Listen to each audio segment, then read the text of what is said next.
ನಮಸ್ಕಾರ ಎಲ್ಲರಿಗೂ. ನಾನಿವತ್ತು ನಿಮಗೆ ನರಸಿಂಹಸ್ವಾಮಿ ದೇವಸ್ಥಾನ ತೋರಿಸ್ತೀನಿ. ಎಲ್ಲಿ ಅಂತ ಕೇಳಿದ್ರೆ ನೋಡಿ, ಈಗ ನಾವು ನಂದಿ ಊರಲ್ಲಿದ್ದೀವಿ. ಇಲ್ಲಿಂದ 1-2 ಕಿಲೋಮೀಟರ್ಸ್ ಆಟೋದಲ್ಲಿ ಹೋಗಬೇಕು. ನಾವು ಮಾರ್ನಿಂಗ್ ಮನೆ ಬಿಟ್ಟು ಫಸ್ಟ್ ದೊಡ್ಡಬಳ್ಳಾಪುರ ಬಸ್ ಹತ್ತಿದ್ವಿ. ಅದಾದಮೇಲೆ ನೆಕ್ಸ್ಟು ನಂದಿ ಊರಿಗೆ ಬಂದ್ವಿ. ಇವಾಗ ಆಟೋದಲ್ಲಿ ಹೋಗ್ತಾ ಇದ್ದೀವಿ. ನೋಡಿ, ಫ್ಯಾಮಿಲಿ ಜೊತೆ ಎಲ್ಲ ಬಂದಿದ್ದೀವಿ. ನನ್ನ ತಂಗಿ ವಿಡಿಯೋ ತೆಗಿತಾ ಇದ್ದಾರೆ. ಸೊ ಆಗ ಎಷ್ಟೊಂದು ಜನ ಕೇಳಿದ್ರು ಎಲ್ಲಿದೆ ನರಸಿಂಹಸ್ವಾಮಿ ದೇವಸ್ಥಾನ ಅಂತ. ಏನು ನಮ್ಮ ಊರ ಇದು ಗೋಪಿನಾಥ ಬೆಟ್ಟ ಅಂತೆ ನರಸಿಂಹಸ್ವಾಮಿ ದೇವಸ್ಥಾನ. ಬೆಳಗ್ಗೆ 8 ಗಂಟೆಗೆ ನಾವು ದೊಡ್ಡಬಳ್ಳಾಪುರ ಬಸ್ ಹತ್ತಿದ್ವಿ. ಅದಾದಮೇಲೆ ನಾವು ನಂದಿ ಊರಿಗೆ ಅಂತ ಬಸ್ ತೊಗೊಬೇಕು. ಅಲ್ಲೇ ದೊಡ್ಡಬಳ್ಳಾಪುರದಲ್ಲಿ, ಅದು ಚಿಕ್ಕಬಳ್ಳಾಪುರ ಹೋಗೋ bus. On the way Nandi ಊರು ಸಿಗುತ್ತೆ. ಅಲ್ಲಿಂದ ನೆಕ್ಸ್ಟು ನಾವು ಆಟೋದಲ್ಲಿ ಹೋಗಬೇಕು ಈ ನರಸಿಂಹಸ್ವಾಮಿ ದೇವಸ್ಥಾನಕ್ಕೆ. ಸೊ ಅದನ್ನು ನಾನು ನಿಮ್ಗೆ ಹೇಳಿದ್ದೀನಿ. ಏನು ಹೆಸರು? ಗೋಪಿನಾಥ ದೇವಸ್ಥಾನ. ಹಾಗೆ ನಾನು ವೀಡಿಯೋ ತೆಗಿಬಾರ್ದು ಅನ್ನೋ ಅವನು ಅಮ್ಮ ತೆಗಿ ಅಂತಂದರು. ಅದಕ್ಕೆ ಹೋಗ್ತಾ ಹಂಗೆ ಹೇಗಿದೆ ಗ್ರೀನರೀಸ್ ಅಂತೆಲ್ಲ ತೆಗೆದೆ. ನಮ್ಮ ಅಮ್ಮನೂ ಸಾಹಸ ಮಾಡಿ ಒಂದಷ್ಟು ವೀಡಿಯೋಸ್ ತೆಗಿತೀನಿ ಅಂತ ತಗೊಂಡು ಬೆಟ್ಟನ ತೋರಿಸ್ತೀನಿ ಅಂತ ಕ್ಯಾಪ್ಚರ್ ಮಾಡೋಕ್ಕೆ ಟ್ರೈ ಮಾಡಿದ್ರು. ಹಾಗೂ ಹಿಂಗೆ ಮಾಡಿ ಏನೋ ಒಂದು ಸ್ವಲ್ಪ ಕ್ಯಾಪ್ಚರ್ ಮಾಡಿದ್ರು. ಸೊ ಚೆನ್ನಾಗೇ ಬಂದಿದೆ. ಅದಾದಮೇಲೆ ನೋಡಿ, ನಾವು ನಂದಿ ಬಸ್ಗೆ ಇಲ್ಲೇ ಇಳಿಬೇಕು. ನಂದಿ ಊರಂದರೆ ನಂದಿ ಬಸ್ ನಿಲ್ದಾಣ ಅಂತ ಕೇಳಬೇಕು. 2 ಬರುತ್ತೆ, ಒಂದು ನಂದಿ ಕ್ರಾಸ್ ಬರುತ್ತೆ, ಒಂದು ನಂದಿ ಊರು ಬರುತ್ತೆ. ಸೊ ಅಲ್ಲಿ ನಂದಿ ಊರಲ್ಲಿ ಇಳ್ಕೊಬೇಕು. ಆಮೇಲೆ ಆಟೋ ಬಂದು ನಾರ್ಮಲ್ ರೀಚ್ ಅಂತಂದರೆ ಏನಿಲ್ಲ, ಒಬ್ಬರಿಗೆ ಎಷ್ಟು ಚಾರ್ಜಸ್ಸು. ನಮಗೆ ಒಬ್ಬರಿಗೆ 40 ರೂಪೀಸ್ ಅನ್ನೋ ಚಾರ್ಜಸ್ ಹಾಕಿದ್ರು. ಆ್ಯಂಡ್ ರಿಟರ್ನ್ ಬರ್ತಾ ಕೂಡ ಬೇಕು ಅಂದರೆ ನಾವು ಪಿಕ್ ಮಾಡ್ತೀವಿ ಅಂತ ಅಂದರು. ಅಂದರೆ ಅದಕ್ಕೆ ಮತ್ತೆ ಸೆಪ್ರೇಟ್ ಚಾರ್ಜಸ್ಸು. ಸೊ ಹೋಗ್ತಾ 350 ಕೊಟ್ವಿ, ಬರ್ತಾನು 350 ಏನೋ ಆಯಿತು ನಮಗೆ. ಬಿಕಾಸ್ ಅಲ್ಲಿಂದ ಬರ್ತಾ ನಾವು ಬೆಟ್ಟ ಏನೋ ಇಳಿಬೋದು, ಆ ಬಿಸಿಲಲ್ಲಿ ಇಳಿಯೋಕ್ಕಾಗಲ್ಲ ಅಂದ್ಬಿಟ್ಟು ನಾವು ಆಟೋನವ್ರ ನಂಬರ್ ತೊಗೊಂಡು ಅವ್ರಿಗೆ ಕೇಳಿಬಿಟ್ಟು ಅವ್ರನ್ನೇ ಕರೆಸ್ಕೊಂಡು ಮತ್ತೆ ನಾವು ರಿಟರ್ನ್ ಬಂದ್ವಿ. ಸೊ ಇದು ಬೆಟ್ಟಕ್ಕೆ ಹೋಗೋ ದಾರಿ. ಅಲ್ಲಿ ಕಾಣಿಸ್ತಿದೆಯಲ್ಲ, ಅದು ಮೋಸ್ಟ್ಲಿ ನಂದಿ ಬೆಟ್ಟ ಅನಿಸುತ್ತೆ, ಕನ್ಫರ್ಮ್ ಇಲ್ಲ. ಯಾಕೆಂದರೆ ಎಷ್ಟೊಂದು ಬೆಟ್ಟಗಳಿದೆ, ಅದು ಯಾವುದು ಅಂತಲೇ ಗೊತ್ತಾಗಿಲ್ಲ.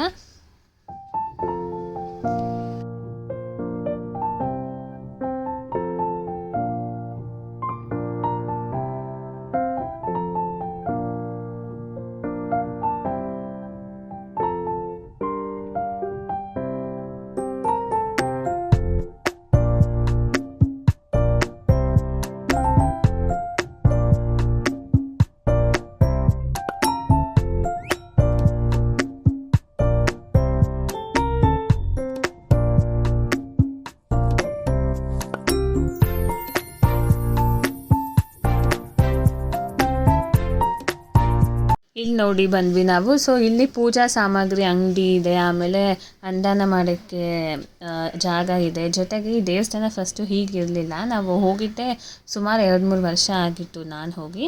ಸೊ ಅವಾಗಿನ್ನ ಕನ್ಸ್ಟ್ರಕ್ಷನಲ್ಲಿತ್ತು. ಆ್ಯಂಡ್ ಈ ಥರ ಇರಲೇ ಇರಲಿಲ್ಲ. ನಾವು ಈ ಸಲ ಹೋದಾಗ ಫುಲ್ ಹೊಸದಾಗಿತ್ತು.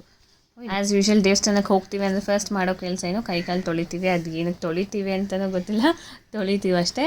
ಅದಾದಮೇಲೆ ನೋಡಿ ನಾನು ನೆಕ್ಸ್ಟ್ ಏನು ಅಂತ ಹೇಳ್ತೀನಿ. ನೋಡಿ, ಇದೆ ಗೋಪಿನಾಥ ನರಸಿಂಹಸ್ವಾಮಿ ದೇವಸ್ಥಾನ. ನಾವು ಲಾಸ್ಟ್ ಟೈಮ್ ಬಂದಾಗ ಇದೆಲ್ಲ ಫುಲ್ ಇದನ್ನ ರೆಡಿ ಮಾಡ್ತಾ ಇದ್ರು. ಇವಾಗ ಫುಲ್ ಕನ್ಸ್ಟ್ರಕ್ಷನ್ ಎಲ್ಲ ಆಗ್ತಿದೆ. ನಮಗೆ ಹೊಸದಾಗಿ ನಮ್ಮ ಮನೆಯವ್ರದೇ ಮಾಡಿ ಇವಾಗ ದರ್ಶನಕ್ಕೆ ಹೋಗ್ತಾ ಇದ್ದೀವಿ ನಾವು. ಇದೆಲ್ಲ ಇರಲೇ ಇರಲಿಲ್ಲ ಅಲ್ವಾ? ಇದು ಯಾವುದು ಇರಲಿಲ್ಲ. ಇದೆಲ್ಲ ನೋಡಿ, ಇದು ಅನ್ನದಾನ ಇದು. ಅಲ್ಲ, ಕೋಟಿದಲ್ಲಿ ಇರ್ತಿದ್ವಲ್ಲ ಎಲ್ಲೋದ್ವು. ಇವತ್ತಿರಲ್ಲ, ನಾಳೆ ಶನಿವಾರ ಅಂದ್ರೆ ಜನ ಜಾಸ್ತಿ. ನಾನೇನು ಜನನಲ್ಲ, ಅವಾಗ ಬರ್ತಾರೆ. ಅಂದ್ರೆ ಅವಾಗ ಏನೇನೋ ಕೊಡ್ತಾರೆ ಅಂತ ಬರ್ತಾರೆ. ಗೊತ್ತೈತೆ ನೋಡಿ, ಇಲ್ಲೆಲ್ಲೋ ಇರುತ್ತೆ. ಅರ್ಶಿನಿ ಅವ್ರ ಕೈಲಿ ಕೊಡ್ಬೇಕಿತ್ತು ನೀನು. ಇದು ಮೇಲಿಂದ ವ್ಯೂ ಪಾಯಿಂಟ್. ಎಲ್ಲಿ? ಅದು ನಂದಿ ಬೆಟ್ಟ ಅನ್ಸುತ್ತೆ ಅಲ್ವಾ?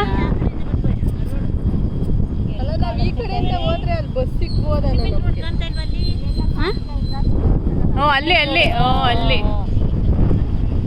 ಅಲ್ಲ ಅಕ್ಕ, ಬನ್ನಿ ಅಕ್ಕ. ಅಕ್ಕ, ಇದ ನಂದಿ ಬೆಟ್ಟ. ಯಾವುದೋ ಗೊತ್ತಿಲ್ಲ, ಎರಡರಲ್ಲಿ ನೀವೇ ತಿಳ್ಕೊಳ್ಳಿ.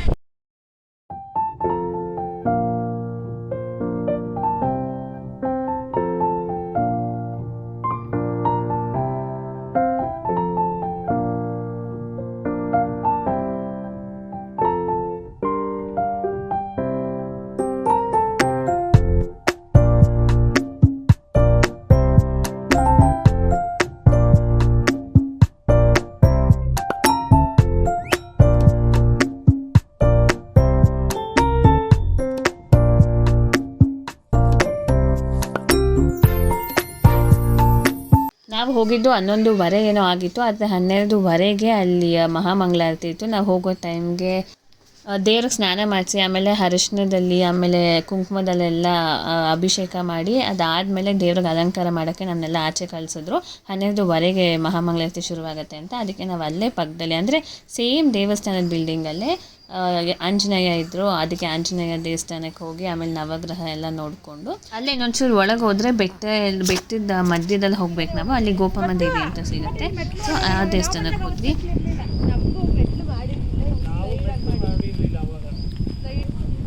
ಇವಾಗ ಹೋಗ್ತಾನೆ ಹಂಗೆ ಹೋಗ್ತೀವಂತೆ. ಇದ್ರ ಮಧ್ಯದಿಂದ ಹೋಗ್ತಾ ಇದ್ವಿ ಮುಂಚೆ. ಇವಾಗ ಚೆನ್ನಾಗಿ ಬೆಟ್ಟ ಎಲ್ಲ ಕಾರ್ವ್ ಮಾಡಿ ಮೆಟ್ಲು ಮಾಡಿದ್ದಾರೆ.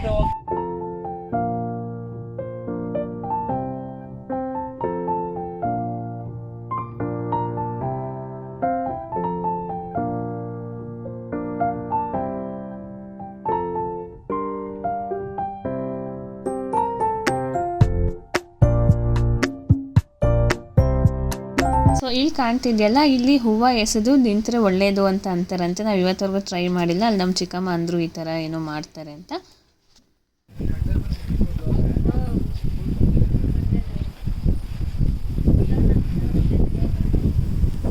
ಈ ಕಡೆ ಎಲ್ಲ ಫುಲ್ಲು ಬಂಡೆನೆ.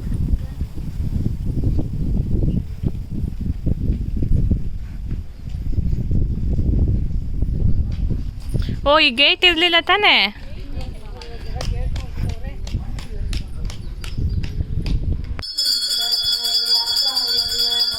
ಸೊ ಈ ದೇವ್ರು ಬಂದು ಕೃಷ್ಣ, ಅದಕ್ಕೋಸ್ಕರ ಗೋಪಿನಾಥ ದೇವಸ್ಥಾನ ಅಂತ ಕರೀತಾರಂತೆ. ಅಲ್ಲೇ ಪಕ್ಕದಲ್ಲೇ ಷಣ್ಮಾತ್ಮ ಸ್ವಾಮಿನೂ ಇದೆ. ಅದು ಕ್ಲೋಸ್ ಆಗೋಗಿದೆ, ಬಟ್ ಮುಂದೆ ನಾನು ನಿಮಗೆ ತೋರಿಸ್ತೀನಿ. ಇದು ಗೋಪಮ್ಮ ದೇವಿ. ಇಷ್ಟು ಪುಟ್ಟದಾಗಿದೆ ನೋಡಿ, ಪುಟ್ಟದಾಗಿ ಕೂತ್ಕೊಂಡು ನೋಡಬೇಕು. ಆ್ಯಂಡ್ ಷಣ್ಮಾತ್ಮ ಇದೆ. ಅವ್ರು ಕ್ಲೋಸ್ ಮಾಡಿದ ಕಾರಣಕ್ಕೆ ನನಗೆ ಇಷ್ಟ ಕ್ಯಾಪ್ಚರ್ ಮಾಡೋಕ್ಕಾಗಿದ್ದು. ನಾವೇ ಬತ್ತೆ ತೆಗೆದು ನೋಡಿದ್ವಿ. ಆಮೇಲೆ ಇದು ಬಂದು ವೆಂಕಟೇಶ್ವರ. ಸೊ ವೆಂಕಟೇಶ್ವರನೂ ಅಷ್ಟು ಕ್ಲಿಯರಾಗಿ ಕ್ಯಾಪ್ಚರ್ ಆಗಲಿಲ್ಲ, ಯಾಕಂದರೆ ಕತ್ಲೆ ಇಟ್ಟು ಆ್ಯಂಡ್ ಕ್ಲೋಸ್ ಮಾಡಿದ್ರಲ್ಲ ಅದಕ್ಕೆ. ಸೊ ಇನ್ನು ಮುಂದೆ ಬೆಟ್ಟದ ಮಧ್ಯೆ ಹೋದಾಗ ಬ್ರಹ್ಮೇಂದ್ರ ಅಂತ ಅಲ್ಲೂ ಒಂದು ದೇವರು ಅಥವಾ ಅವ್ರ ಮನುಷ್ಯರು ತಪಸ್ ಮಾಡಿರೋರೋ ಗೊತ್ತಿಲ್ಲ. ಸೊ ಅಲ್ಲಿಗೆ ಹೋದ್ವಿ ನಾವು. ಅಲ್ಲಿ ಸಿಗುತ್ತೆ, ಬಟ್ ಅದು ಕ್ಲಿಯರಾಗಿ ಯಾಕೋ ಕ್ಯಾಪ್ಚರ್ ಮಾಡೋಕ್ಕೆ ಆಗಲಿಲ್ಲ ನನಗೆ. ಪ್ರಾಬಬ್ಲಿ ಫೋನಿಂದನೂ ಅಥವಾ ಅದೇನು ಕಾರಣಕ್ಕೋ ಗೊತ್ತಿಲ್ಲ. ಅದೆಲ್ಲ ಆದಮೇಲೆ ಸರಿ ಸ್ವಲ್ಪ ಹೊತ್ತು ಕೂತ್ಕೊಂಡು ಸುಧಾರಿಸ್ಕೊಂಡು ಹಾಗೆ ಒಂದು ಫ್ಯಾಮ್ಲಿ ಫೋಟೋ ತೊಗೊಳೋಣ ಅಂತ ಕೂತ್ಕೊಂಡು ಅಲ್ಲೇ ಗೋಪಮ್ಮ ದೇವಿ ದೇವಸ್ಥಾನದ ಹತ್ರನೇ ಕೂತ್ಕೊಂಡು ಪಿಕ್ಸ್ ತೊಗೊಂಡ್ವಿ. ಆ್ಯಂಡ್ ನಾ ಹೇಳ್ದಂಗೆ ಇದು ಫುಲ್ ನರಸಿಂಹಸ್ವಾಮಿ ದೇವಸ್ಥಾನದ ಒಳಗಡೆ ಇರೋ ಗೋಪಮ್ಮ ದೇವಿ. ಇದು ಸೆಪ್ರೇಟ್, ಅದು ಸೆಪ್ರೇಟ್ ಏನಿಲ್ಲ. ಹತ್ತಿ ಬೆಟ್ಟ ಹತ್ತಿ ಜ್ಞಾನ ಮಂದಿರ. ಎಲ್ಲಿಗೆ ಹೋಗ್ತೀವಿ? ಒಳಗೆ ತೋರ್ತೀವ? ಇದು ಇವ್ರು ಯಾರು? ಇವ್ರು ನೋಡು, ಇರು ಫೋಟೋ ಅಂತ ತೆಗಿತಾ ಇದ್ದೀನಿ. ಏನದು ಗೋವರ್ಧನ ಬೆಟ್ಟ ಇಟ್ಕೊತಾನಲ್ಲ ಕೃಷ್ಣ ಒಂದು ಬೆರಳಲ್ಲಿ. ಈ ಬೆರಳಲ್ಲಕ್ಕ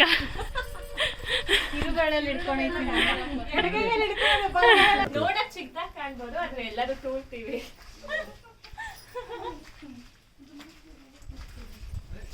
ಬೆಟ್ಟನ ಜರ್ಗಿಸ್ಕೊಂಡು ಹೋಗ್ತಾ ಇದ್ದೀವಿ. ಇವಾಗ ನಾನು ತೋರಿಸ್ತಾ ಇರೋದು ಬಂದು ಮೆಟ್ಲು ದಾರಿ. ನಿಮಗೆ ಹಿಂದೆ ಬೆಟ್ಟದ ದಾರಿ ಕೂಡ ಸಿಗುತ್ತೆ. ಬೆಟ್ಟ ಹತ್ತೋರು ಇಳಿಯೋರು ಹೋಗ್ಬೋದು. ನಾವು ಮುಂಚೆ ಎಲ್ಲ ಬೆಟ್ಟದ ದಾರಿಯಲ್ಲಿ ಹೋಗ್ತಾ ಇದ್ದಿದ್ದು, ಮೆಟ್ಲು ಇಲ್ಲದೆ ಇರುವಾಗ. ಬೆಟ್ಟ ಎಲ್ಲ ಹತ್ತಿ ಇಳಿದಿದ್ದೆ ನಾನು. ಇವಾಗ ಮೆಟ್ಲಾಗಿರೋದಕ್ಕೆ ಆಮೇಲೆ ವೆಹಿಕಲ್ಸ್ ಎಲ್ಲ ಬರೋದಕ್ಕೆ ಎಲ್ರಿಗೂ ತುಂಬ ಈಸಿ ಆಗುತ್ತೆ. ಪಾರ್ಕಿಂಗ್ ಜಾಗ, ಫೋಟೋಸ್ ಎಲ್ಲ ತೆಕ್ಕೊಬೋದು.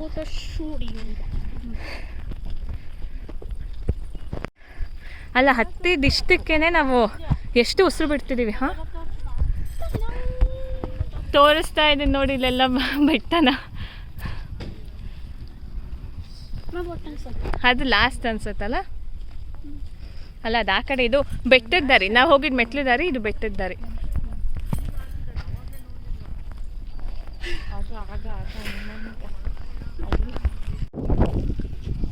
ಇದೇ ದೇವಸ್ಥಾನ,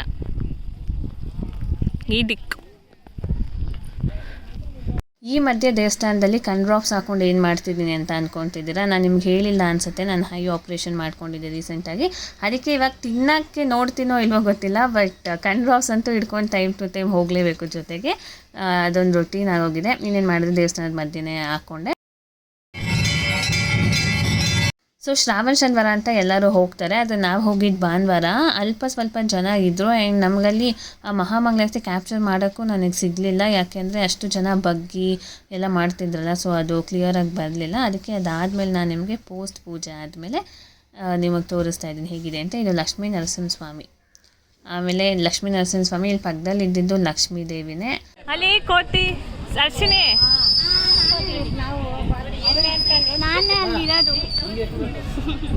ಆಡಳಿತ ಕಚೇರಿ. ಎಲ್ಲಿ ಮಾಮ ನಾವು ಬರೋದು ಲೇಟ್ ಆಗತ್ತೆ ಅಂತ ಆಗಲೇ ಹೋಗಿ ಮಾರಿಸ್ತವ್ರೆ. ಪ್ಲೇಟ್ ಎತ್ಕೋಬೇಕಾ? ಪ್ರತಿದಿನ ಅನ್ನ ಪ್ರಸಾದ ಇರುತ್ತೆ. ನಾನು ಯಾವಾಗಲೂ ಅನ್ನ ಸಾಂಬಾರೇ ತಿಂದಿರೋದು ಅನಿಸುತ್ತೆ, ಬಟ್ ಈ ಸಲ ಹೋದಾಗ ವಾಂಗಿ ಬಾತು ಅಥವಾ ರೈಸ್ ಬಾತು ಏನೋ ಮಾಡಿದ್ರು, ಬಿಸಿ ಸಿಕ್ಕಾಪಟ್ಟೆ ಟೇಸ್ಟಿಯಾಗಿತ್ತು. ಆ್ಯಂಡ್ ನೀವು ಎಷ್ಟು ಸಲ ಬೇಕಾದರೂ ಹಾಕ್ಸ್ಕೊಂಡು ತಿನ್ಬೋದು. ಅದಾದಮೇಲೆ ಸ್ಟೇ ಇರಬೇಕು ಅಂತ ಪ್ಲ್ಯಾನ್ ಮಾಡೋರಿಗೆ ಅಲ್ಲಿ ಹೋಟ್ಲು ಫೆಸಿಲಿಟಿ ಕೂಡ ಇದೆ ಯಾತ್ರಾ ನಿವಾಸ ಅಂತ. ಸೊ ಅಲ್ಲಿ ನೀವು ಸ್ಟೇ ಕೂಡ ಮಾಡ್ಬೋದು. ನಿಯರ್ ಬೈ ಈಶಾ ಫೌಂಡೇಶನ್ ಕೂಡ ಇದೆ, ನಾವು ಅದಿನ್ನೂ ನೋಡಿಲ್ಲ, ಸೊ ಅಲ್ಲಿಗೂ ಹೋಗೋರು ಹೋಗ್ಬೋದು.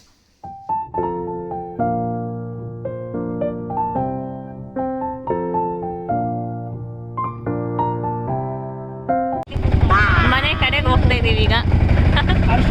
ಹೋಗ್ತಾ ಹಿಂಗೆ ಫ್ರೆಶ್ ಆಗಿ ಹೊಟ್ಟಿ ಬರ್ತಾ ಫುಲ್ ಎಲ್ಲ ಹೆಂಗಾಗಿದೆ. ಸೊ ಈಗ ಮನೆ ಕಡೆ ಹೋಗೋಕ್ಕೆ ಹೊರಟಿದ್ದೀವಿ. 1 ಗಂಟೆ ನಾವು ಮನೆ ಬಿಟ್ಟಿದ್ದು 8 ಗಂಟೆಗೆ. ಬಂದು 1 ನಿಮಿಷದಲ್ಲಿ ಬಸ್ ಮಿಸ್ ಆಗೋಯ್ತು. ಆಮೇಲೆ ಗಿಜಿ ಮಾತಾಡ್ತಾವಲ್ಲಪ್ಪ. ನಂದಿ ಊರಿಂದ ನಾವು ದೊಡ್ಡಬಳ್ಳಾಪುರಕ್ಕೆ ಹೋಗೋಕ್ಕೆ ಆಲ್ಮೋಸ್ಟ್ 1 ಅವರ್ ವೆಯ್ಟ್ ಮಾಡಿದ್ವಿ. ಅದೇನು ಮಧ್ಯಾಹ್ನ ಬಸ್ ಇಲ್ಲ ಅಂತನೋ ಅಥವಾ ಊಟದ ಟೈಮ್ ಅಂತನೋ ಅಥವಾ 30 ಮಿನಿಟ್ಸ್ ವೆಯ್ಟಿಂಗ್ ಟೈಮ್ ಅಂತನೋ ಗೊತ್ತಿಲ್ಲ, ಬಟ್ ತುಂಬ ಹೊತ್ತು ವೆಯ್ಟ್ ಮಾಡಿದ್ವಿ. ಇದು ಬಿಸಿಲು ಬೀಳಬಾರ್ದು ಅಂತ ಕೊಟ್ಟಿದ್ದಾರೆ, ಅದಕ್ಕೆ UV ಗ್ಲಾಸ್. ಮಾಡ್ತಾ ಅಲ್ಲಿ ಕೂತ್ಕೊಂಡು ಸ್ವಲ್ಪ ಕುರುಗ್ ತಿಂಡಿಗಳು ತಿಂದು ಕೊನೆಗೆ ಸಿವಿಲ್ ಬಸ್ಸಿಗೆ ಹೋದ್ವಿ, ಬಿಕಾಸ್ ಬಸ್ಸೇ ಬರಲಿಲ್ಲ. ಆ್ಯಂಡ್ ನನ್ನ ತಮ್ಮ ಮತ್ತು ನನ್ನ ಚಿಕ್ಕಪ್ಪ ಇಬ್ಬರು ಪಾಸ್ ತೊಗೊಂಡ್ಬಿಟ್ಟಿದ್ರು. ಆದರೆ ಸಿವಿಲ್ ಬಸ್ಸಲ್ಲಿ ಅದು ಅಲೋ ಇರಲಿಲ್ಲ. ಆದರೂ ಇರಲಿ ಪರವಾಗಿಲ್ಲ, ಎಷ್ಟೊತ್ತು ಅಂತ ವೆಯ್ಟ್ ಮಾಡೋದು ಅಂತ ನಾವು ಸಿವಿಲ್ ಬಸ್ಸಲ್ಲಿ ಹೋದ್ವಿ. ನೋಡಿ ಎಷ್ಟು ಚೆನ್ನಾಗಿದೆ ಗ್ರೀನರಿ, ಸೊ ಕ್ಯಾಪ್ಚರ್ ಮಾಡಿದೆ. ಅದಾದಮೇಲೆ ನೆಕ್ಸ್ಟ್ ನಾವು ದೊಡ್ಡಬಳ್ಳಾಪುರ ರೀಚ್ ಆದ್ವಿ. ದೊಡ್ಡಬಳ್ಳಾಪುರದಲ್ಲಂತೂ ಕಂಟಿನ್ಯೂಯಸ್ ಬಸ್ಸಸ್ ಇರುತ್ತೆ ಬ್ಯಾಂಗ್ಳೂರಿಗೆ ಬರೋಕ್ಕೆ. ದೊಡ್ಡಬಳ್ಳಾಪುರನ ಸಂತೆ ಅಂತ ಕರೀತಾರೆ. ಸೊ ನಾವು ಅಲ್ಲಿ ಏನು ಶಾಪಿಂಗ್ ಮಾಡಿಲ್ಲ. ಊರ ಕಡೆ ಎಲ್ಲರೂ ಸಂತೆ ಅಂತ ಬಂದರೆ ಇಲ್ಲಿಗೆ ಬಂದು ಶಾಪಿಂಗ್ ಮಾಡ್ತಾರೆ. ಇದು ಸಿಟಿ ಅಂತ ಅಂತಾರೆ, ಸೊ ಅವ್ರಿಗಿದೆಲ್ಲ ಸಿಟಿ ಅಂತ ಲೆಕ್ಕ. ನಾವು ಏನು ಶಾಪಿಂಗ್ ಮಾಡೋಕ್ಕೆ ಹೋಗಿಲ್ಲ. ಆಮೇಲೆ ಬಸ್ ಸಿಕ್ಕಿದ್ದು ನಾವು ಖಾಲಿ ಬಸ್ಸೇ ಹುಡುಕ್ತಾ ಇದ್ವಿ, ಬಿಕಾಸ್ ತುಂಬ ಹೊತ್ತು ಜರ್ನಿ ಇರುತ್ತಲ್ಲ, ಆಲ್ಮೋಸ್ಟ್ 2 ಅವರ್ ಜರ್ನಿ ಇರುತ್ತೆ. ಆ್ಯಂಡ್ ಟ್ರಾಫಿಕ್ ಇರೋಲ್ಲ ಮಧ್ಯಾಹ್ನ ಅನ್ನೋ ಕಾನ್ಫಿಡೆನ್ಸ್ ಇತ್ತು.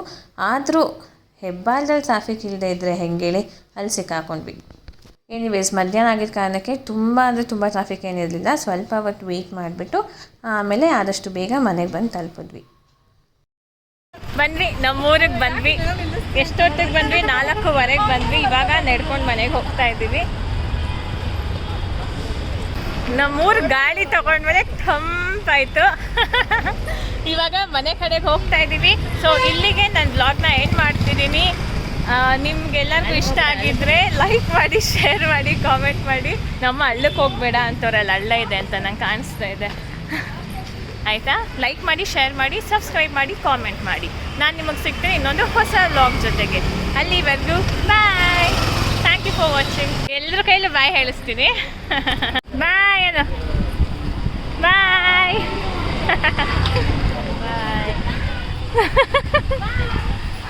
ಬಾಯ್. ಅಷ್ಟೇ ಇವತ್ತಿನ ಬ್ಲಾಗ್ಗೆ. Thank you so much for watching.